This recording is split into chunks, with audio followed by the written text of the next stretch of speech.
Jadi sebenarnya lalu apa dilema saya terhadap Prabowo Subianto?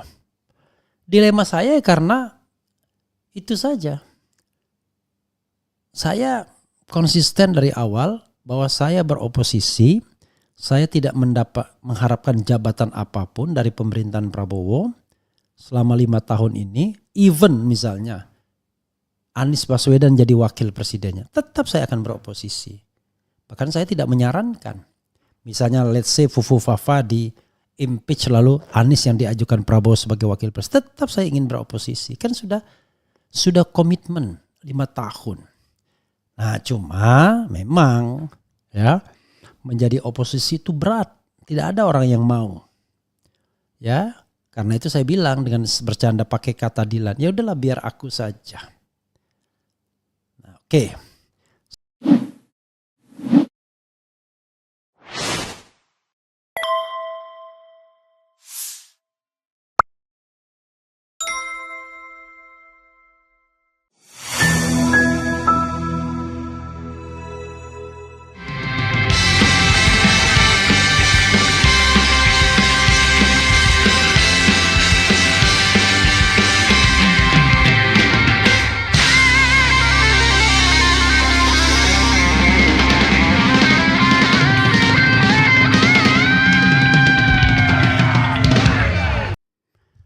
Assalamualaikum warahmatullahi wabarakatuh. Sobat RH sekalian, jumpa lagi kita di channel yang keren ini. Keren cadas. Ya Sobat RH sekalian, saya ingin menyampaikan satu unek-unek, tapi sambil santai ya. Sambil saya membacakan sumpah presiden. Karena dari sana kita nanti akan lihat ya. Oke, ini sumpah presiden. Saya akan bacakan kembali. Dengan bahasa yang benar ya, dengan intonasi yang enak. Demi Allah, saya bersumpah akan memenuhi kewajiban Presiden Republik Indonesia dengan sebaik-baiknya dan seadil-adilnya, memegang teguh undang-undang dasar dan menjalankan segala undang-undang dan peraturannya dengan seluruh-seluruhnya serta berbakti kepada nusa dan bangsa. Itulah sumpah Prabowo Subianto sebagai presiden, akan menjalankan undang-undang dasar ya, memegang teguh undang-undang dasar dan menjalankan segala undang-undang dan peraturannya dengan seluruh-seluruhnya. Seluruh-seluruhnya. Itu perlu di underlining, di garis bawahi. Seluruh-seluruhnya. Ya. Nah, berbekal itulah saya ingin menyampaikan perasaan mendua kepada Prabowo Subianto. Ya kan? Pastilah kekuasaan itu tidak mau dikritik biasanya, apalagi dia baru bekerja. Ini orang kerjanya mengkritik melulu. Ya, baru saja kita bekerja. Apa nggak ada kerjaan lain sih? Mungkin itu yang akan dikatakan oleh Prabowo Subianto kalau mendengarkan kritik saya. Atau oleh pendukung-pendukungnya. Tetapi Sobat Era sekalian, dari awal kita sudah melihat ada hal yang kok nggak pantas ya, nggak pas rasanya. Kok iya gitu. Jadi kalau kita diam saja seolah-olah nanti kita nunggu-nunggu telepon lagi. Ya, seperti teman-teman ada yang bersikap mendua. Ya, jadi saudara sekalian, di antara para akademisi, para aktivis ya yang suka mengkritik pemerintahan Presiden Jokowi itu sepakat untuk satu hal, yaitu the common enemy mereka adalah Mulyono, yang menurut saya sudah end game, sudah selesai sekarang. Lalu mereka tidak bisa menerima Gibran Rakabuming Raka karena Gibran anak haram konstitusi. Lalu mereka mau terima Prabowo Subianto. Prabowo yes, Gibran no. Kalau saya, ya Anda harus konsisten. Kalau Prabowo yes, ya Gibran juga yes. Kalau Gibran no, ya Prabowo juga no. Harusnya begitu, harusnya. Tapi teman lain bilang, oh jangan begitu. Kita harus pisahkan dulu. Kita kritik dulu Mulyono dan para keluarganya. Jangan mereka bersatu nantinya. Ya elah, saya pikir kayak anak kecil aja ya. Mereka bisa diadu domba, bersatu dan lain sebagainya. Kalau kritik ya kritik aja, gak usah ada pretensi apapun. Ada teman lain juga, kita harus evaluasi, jangan bikin kerumunan. Ya, perjuangan itu harus menang. Apa iya sih? Saya menganggap bahwa berjuang itu ya amar ma'ruf nahi mungkar saja. Kalau berjuang untuk menang artinya kita ingin merebut kekuasaan. Kalau merebut kekuasaan ketika Anda berkuasa ya Anda juga sama. Gak benernya, sama zalimnya. Lalu apa yang diperjuangkan? Nilai. Baik Anda ketika menjadi oposisi maupun di dalam pemerintahan perjuangkan nilai. Nilai apa? Nilai-nilai kebenaran, nilai-nilai keadilan, nilai-nilai kesetaraan, nilai-nilai demokrasi. Nilai yang baik. Ya kan? Nah cuma memang harus ada division of labor, pembagian peran. Kalau misalnya Anda di dalam pemerintahan, ya jangan semuanya. Rombongan ikut dalam pemerintahan.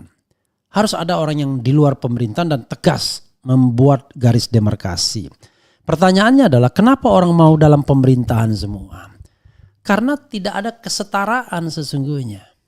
Di Indonesia ini, kalau Anda menjadi oposisi, bakalan susah hidup dan bisnis Anda. Karena itu yang ditakutkan orang. Jangan. Dia lagi musuh pemerintah. Jangan pakai dia. Pakai aja yang kira-kira dekat-dekat dengan pemerintahan. Ya, saya misalnya menghadiri seminar di sebuah lembaga negara. Sama-sama dengan pakar hukum lainnya. Rupanya ketua lembaga itu lebih senang dekat-dekat dengan pakar hukum yang dekat dengan penguasa ketimbang yang kira-kira oposisi. Ya common things lah. Ya, hal yang umum. Siapa tahu kan dia bisa diangkat untuk jabatan-jabatan lainnya atau apalah.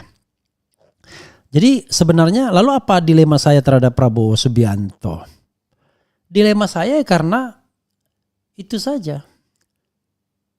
Saya konsisten dari awal bahwa saya beroposisi. Saya tidak mengharapkan jabatan apapun dari pemerintahan Prabowo selama 5 tahun ini. Even misalnya Anies Baswedan jadi wakil presidennya, tetap saya akan beroposisi. Bahkan saya tidak menyarankan. Misalnya let's say Fufu Fafa di impeach lalu Anies yang diajukan Prabowo sebagai wakil presiden, tetap saya ingin beroposisi. Kan sudah komitmen 5 tahun. Nah cuma memang ya, menjadi oposisi itu berat. Tidak ada orang yang mau. Ya, karena itu saya bilang dengan bercanda pakai kata Dilan, ya udahlah biar aku saja. Nah, oke. Saya belum menjawab ya, kenapa hatiku mendua dengan Prabowo. Saya memulai sikap dasar dulu ya. Sikap dasar saya adalah 2 hal. Terhadap diri saya dan penilaian saya terhadap Prabowo. Terhadap diri saya menghukum diri saya karena saya menjadi bagian yang kalah. Walaupun saya nggak penting-penting amat jabatannya di tim Anies Baswedan. Maka saya mengatakan karena saya kalah, saya beroposisi. Bagaimana kalau Anies gabung dengan pemerintah? Itu urusan dia, bukan urusan saya. Anies gabung ya saya tetap oposisi. Karena sudah menjadi pilihan. Oke, itu sikap saya. Yang kedua, saya punya hal yang sifatnya value, nilai. Saya mengatakan bahwa Prabowo itu satu paket dengan Gibran. Memenangkan pilpres dengan cara curang. Nah kalau saya ngomong begini orang mengatakan gagal move on. Kan begitu. Padahal saya ingin mengatakan sikap pribadi saya. Dan sikap pribadi saya itu tidak berubah. Jadi kalau Anda menolak Gibran ya Anda tolak juga Prabowo. Jadi Prabowo itu ya ibarat orang yang melakukan menadah barang haram. Ya kan? Gibran anak haram konstitusi. Tapi yang nadah siapa? Yang ngambil keuntungan siapa? Kan Prabowo. Gibran tetap cuma wakil presiden, Prabowo-nya yang jadi presiden. Kan begitu. Ya. Nah, kan itu sikap dasar, ya. Tapi sikap dasar tersebut kemudian ya tentu akan diganggu, akan digugat. Jangan-jangan besok-besok kalau kekuasaan otoriter, orang yang berbeda pendapat seperti ini ditangkap. Ya. Mengganggu pembangunan, mengganggu persatuan dan lain sebagainya. Padahal kita cuma minta agar pendapat kita dihargai. Toh kita tidak minta pendapatan. Kan begitu. Oke. Karena itu akhirnya saya menduanya begini. Sikap dasar saya tadi tidak mengakui bahwa Prabowo seorang yang patriotik karena menangnya curang. Tapi sebagai warga negara yang baik, ya sudahlah. Saya akui dia sebagai Presiden Republik Indonesia. Dan kemudian silahkan memerintah. Ya dong, kan saya juga tidak punya kewenangan apapun untuk melarang dia. Tetapi untuk Fufu Fafa, karena dia sudah melakukan perbuatan tercela, ya mudah-mudahan di-impeach nantinya. Itu sih permintaan biasa aja, karena banyak orang yang mengatakan demikian. Gibran gak pantas lah menjadi wakil presiden. Masih terlalu hijau, terlalu muda ya.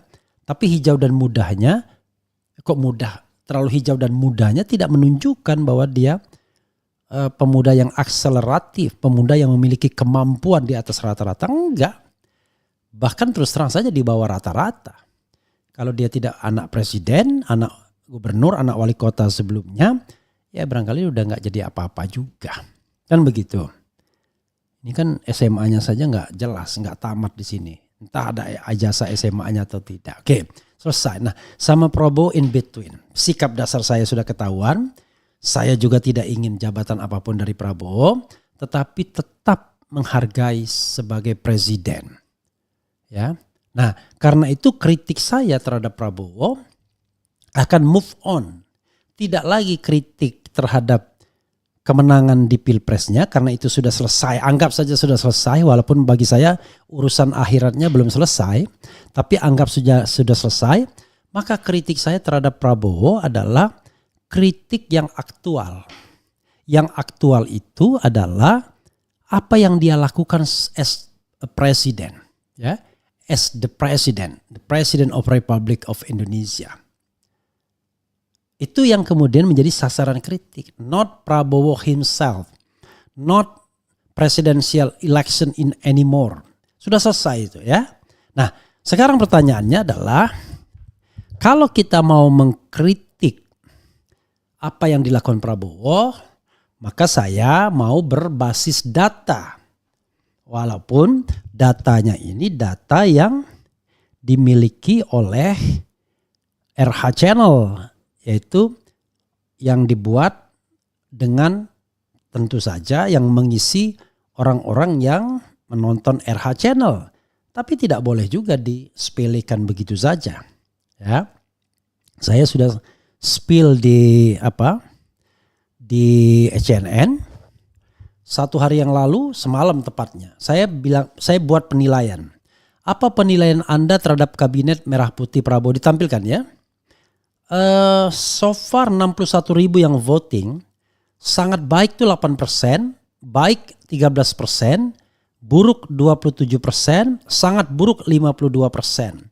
Jadi kalau digabung antara buruk dan sangat buruk itu 79%. Tinggi sekali kan angkanya, dan yang voters yang memilihnya itu 61.000 ya. Saya tunjukkan data ini kepada Yunarto Wijaya, dia agak terperangah juga karena N-nya banyak. Ya kan? Bukan 1.200 ya, tapi N-nya 60 ribuan. Lalu polling kedua yang saya bikin adalah N-nya juga 64 ribu juga. Melihat calon-calon menteri yang dipanggil Prabowo, apakah Anda optimis dengan pemerintahan ke depan? Sangat optimis 6%, optimis 7%, pesimis 30%, sangat pesimis 57%. Jadi kalau digabung 87%, kurang lebih sama dengan yang tadi. Ya, kurang lebih sama. Jadi Sobat Era sekalian, ini adalah sebuah fakta yang susah kita tolak. Karena didasarkan pada polling. Walaupun sekali lagi saya katakan polling itu bias RH channel, bias penonton. Tapi itu satu penilaian. Dan saya bahkan mengatakan ya, kalau kita mengadakan survei mengenai pendapat atau opini publik, maka harusnya opini publik itu diserahkan kepada orang yang paham dan mengerti. Kalau opini publik diserahkan kepada orang-orang yang tidak paham politik, itu bias biasanya. Mereka tidak akan membuat sebuah judgment yang kritis. Ya mereka akan, apakah Anda puas? Apakah Anda optimis? Ya kan? Jangan-jangan takut pula mereka kalau mengkritik, karena dianggap kalau mengkritik bisa ditangkap misalnya. Jadi ada hal-hal yang barangkali ya, yang kemudian kita harus lihat ke depannya. Oke, itu satu ya, kritik saya yang terbaru. Kritik saya yang kedua adalah Prabowo ingin memberantas korupsi katanya. Kok bisa berantas korupsi tapi menteri-menteri yang rekrut bermasalah? Apa nggak melihat track record orang dulu ya? Ditanya di interview, lu harta kekayaanmu berapa? Didapat dari mana? Nyolong nggak misalnya? Jadi ada menteri yang terima fee dari proyek tetap dipertahankan dan tidak juga dipecat di era Jokowi. Ada wakil menteri yang mengundurkan diri karena terima gratifikasi, diangkat lagi. Padahal jadi tersangka. Dan belum selesai kasusnya karena bisa dijadikan tersangka lagi. Karena pada waktu itu kan kasusnya terkait dengan gratifikasi dan kemudian belum dibuktikan pokok perkaranya. Pra-peradilan itu kan hanya terkait dengan prosedur yang dianggap keliru. Kemudian ada menteri yang sudah santer, dikasih sprindik ada 11. Menurut bocor Alus Tempo, jadi menteri lagi. Jadi ini memberantas korupsi kok nggak sesuai ya dengan realitas rekrutmennya. Oke, itu satu ya. Saya tidak mau bicara lagi soal bagaimana back mind-nya ya atau belakang panggung, tapi itu depan panggungnya saja. Oke. Berikutnya lagi yang bisa kita sampaikan adalah menjalankan undang-undang dan peraturan dengan selurus-lurusnya. Soal Mayor Teddy itu nggak lurus, bro, bro Presiden, nggak lurus. Karena Undang-Undang TNI mengatakan ya bahwa TNI aktif itu hanya bisa di jabatan-jabatan tertentu saja, bukan jabatan politik atau jabatan birokrasi eselon 2, enggak. Jadi hanya bisa di kantor yang membidangi koordinator bidang politik dan keamanan, kemudian di pertahanan negara, di sekretaris militer presiden, di intelijen negara, di sandi negara, lembaga ketahanan nasional Lemhanas, kemudian Dewan Pertahanan Nasional, ya, Wantanas, Search and Rescue SAR Nasional, Narkotika Nasional BNN, dan Mahkamah Agung sebagai hakim militer. Gak ada di sekretariat kabinet. Sekarang pertanyaannya, ada gak ya sekretariat kabinet itu setelah sekretaris kabinet diturunkan jadi eselon 2? Kenapa diumumkan pula? Kan tidak lurus berarti, melanggar undang-undang. Oh, perpresnya sekretariat presiden sudah diturunkan. Oh iya, tapi perpres kan tidak bisa bertentangan dengan undang-undang. Kita pakai teori jenjang peraturan perundang-undangan. Jenjang peraturan perundang-undangan mengatakan undang-undang itu di atas perpres. Karena itu tidak boleh bikin perpres yang bertentangan dengan undang-undang. Tidak boleh ada perwira aktif dikaryakan di tempat-tempat di luar tempat ini. Sekali lagi, di kantor bidang politik dan keamanan, pertahanan negara, sekretaris militer presiden, intelijen negara, sandi negara, lembaga ketahanan nasional, Dewan Pertahanan Nasional, Search and Rescue atau SAR nasional, Narkotika Nasional, dan Mahkamah Agung. Kan jelas. Makanya pada waktu itu BNPB, Badan Nasional Penanggulangan Bencana, Itu nggak benar juga karena nggak disebut di dalam undang-undang tentang TNI ini. Apalagi kemudian di zaman Jokowi dibiarkan ada TNI aktif yang menjadi apa istilahnya, menjadi komisaris di BUMN. Wah itu nggak bisa lagi karena BUMN itu walaupun dia entitas negara, sesungguhnya itu adalah unit bisnis. Kan itu sama saja TNI aktif berbisnis. Karena itu kenapa digitukan? Ya kita butuh orang yang konsentrasi menjaga kedaulatan RI pertahanan negara.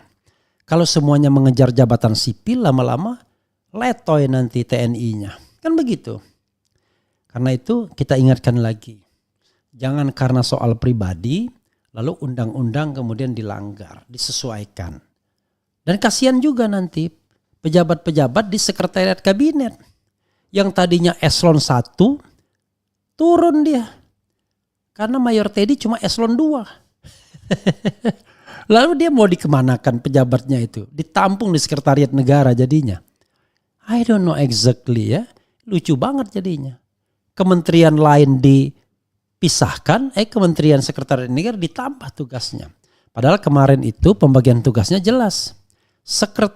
Menteri sekretaris negara itu mengurusi soal-soal yang terkait dengan presiden sebagai kepala negara. Banyak sekali urusannya.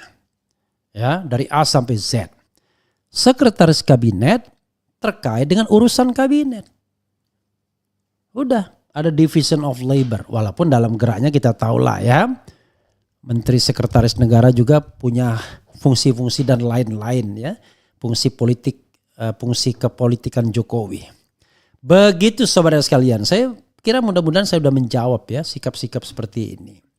Jadi sekali lagi nggak enak tukang kritik itu. Nggak dapat jabatan, sudah mengatakan nggak akan mau jabatan apapun. Tapi kalau kita tidak berbicara, siapa lagi yang berbicara? Coba. Siapa yang mempermasalahkan soal Mayor Teddy? Siapa yang mempermasalahkan soal kabinet yang katanya memberantas korupsi tapi koruptor direkrut seperti ini? Ya kan?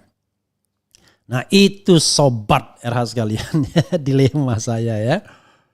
Ini baru aja jalan. Belum lagi blunder Yusril Iza Mahendra yang membantah sendiri apa yang sudah diputuskan oleh pemerintahan sebelumnya mengenai pelanggaran HAM berat. Kan ada 12 atau 13, tiba-tiba dia mengatakan gak ada pelanggaran HAM berat dalam dekade terakhir ini, beberapa dekade terakhir ini. Dia menyebut yang namanya pelanggaran HAM berat itu ethnic cleansing sama apa lagi ya tadi bilang. Padahal dia lupa ada juga crime against humanity. Ya. Tidak hanya yang dia katakan. Nah, crime against humanity itulah yang kemudian mengkategorisasi bahwa peristiwa 98 itu sebagai sebuah kejahatan HAM berat. Paling tidak begitu prosesnya ya. Dan jangan lupa Timur juga HAM berat juga ya, crime against humanity juga. Nanti kita akan bahas ya soal Yusril pada bagian tersendiri. Sobat daerah sekalian ya. Saya kira memang Yusril keseleo karena doorstop itu berbahayanya di situ. Kalau orang hukum tuh nggak boleh salah. Karena apa yang dikatakannya itu ada di dalam undang-undang ya. Ya mungkin Yusril karena dia tidak sehari-hari dia tidak belongs to human right issue seperti saya. Maka kemudian ya bisalah terpleset sedikit ya. Apalagi tentu dia tidak belajar secara khusus tentang human right secara mendalam. Kalau saya masih mending, walaupun tidak serius-serius amat, ada master di bidang hak asasi manusianya. Walaupun ilmu itu tidak saya kembangkan ya sebagai concern, karena concern saya lebih pada hukum tata negara. Begitu sobat RH sekalian ya. Oke, coba kita bacakan komentar sobat RH sekalian. Oh iya, alasan lain adalah saya terus terang saja khawatir dengan pemerintahan Prabowo. Menjadi pemerintahan yang otoriter, yang memenjarakan orang lebih kejam dari pemerintahan Jokowi. Itu concern semua aktivis. Tidak mentolerir perbedaan. Walaupun dalam pidatonya dia menyinggung tentang demokrasi. Tapi demokrasi yang katanya sesuai dengan adat ketimuran dan tanpa kemunafikan. Nah kalau tanpa kemunafikan itu benar. Tanpa kemunafikan itu gini. Anda mengkritik tapi di belakang Anda negosiasi bisnis. Nah itu munafik namanya. Insya Allah saya tidak demikian. Tidak ada agenda negosiasi bisnis, tidak ada agenda untuk minta jabatan, kan begitu. Tapi kalau mengkritik sopan dengan cara timur, saya nggak ngerti. Kritik itu kan kritik, kan saya tidak mau maki-maki, tapi saya mengkritik. Tidak sopan ini ya. Apa harus disampaikan dengan pantun? Kan nggak mungkin juga. Seperti lagu saya. Mari kita berpantun agar terasa santun, walau pedas dikritik tapi terasa digelitik. Kan nggak mungkin juga ya. Ya saudara sekalian, kita bacakan sedikit ya apa yang dikomentari Sobat RH sekalian. Saya sengaja mengatakan ini tanpa teks ya. Jadi apa yang terlintas di pikiran saya, itulah yang saya ucapkan dan saya sampaikan. Barangkali ada yang kurang atau ada yang lebih ya. Namanya juga ngomong tanpa teks dan tanpa edit, live ini ya. Live, saya tidak ada main edit-editan. Oke. Santa Fendi, bang, pin bang, maksudnya apa? Jangan kritik bang, nanti abang hilang. Nah ini kan kritik juga kan dari Santa Fendi ya. Gaspol saja bang, terus komit untuk beroposisi, jangan melipir, lanjut ya. Gas terus prop, tetap menyuarakan kritik dengan positif. Gas terus. Oke lah ya. Sayangnya memperjuangkan nilai setelah dilengsarkan dari petugas Pak Jokowi. Wah kakak, ini orang bodoh pastinya ya. Ya saya sudah jelaskan berkali-kali. Saya itu mengkritik Jokowi 2017 baru berhenti sebagai Komod BUMN 2020 bro. jadi Anda historis kalau mengatakan demikian. Sudah ya, saya tidak akan baca lagi yang begitu-begituan ya. Kemudian pernyataan yang benar tetap harus digaungkan Bang Prof, RH dan kawan-kawan. Ya eti mufraiti kata kita benar. Tapi kata pendukung Prabowo atau orang yang mau melipir, enggak. Belum apa-apa udah ngeritik. Lihat dulu dong. Oke. Betul bang, bangsa ini sedang dalam fase krisis etika, norma dan nilai-nilai kebenaran. Kemudian bang, novel Baswedan bang. Bawa novel Baswedan bang. Maksudnya apa? Tuh kan, Rianto. Ya sudah saya nggak baca lah ya. Kemudian untuk menuntut Mulyono pasca lengser pintu masuknya harus lewat mana Pak Refli? Ya pintu masuknya macam-macam. Anda datang ke kejaksaan. Kalau ada kasus korupsinya Anda datang ke polisi. Kalau ada kasus pidananya Anda datang ke KPK. Kalau ada kasus korupsinya Anda datang ke pengadilan. Anda datang ke Komnas HAM kalau ada pelanggaran HAM-nya. Ya banyak pintu lah. Tapi kan belum tentu tindak lanjut. Ya itulah resiko berjuang. Kalau Anda berjuang pengen menang, gak usah berjuang namanya ya. Kemudian apa lagi ya?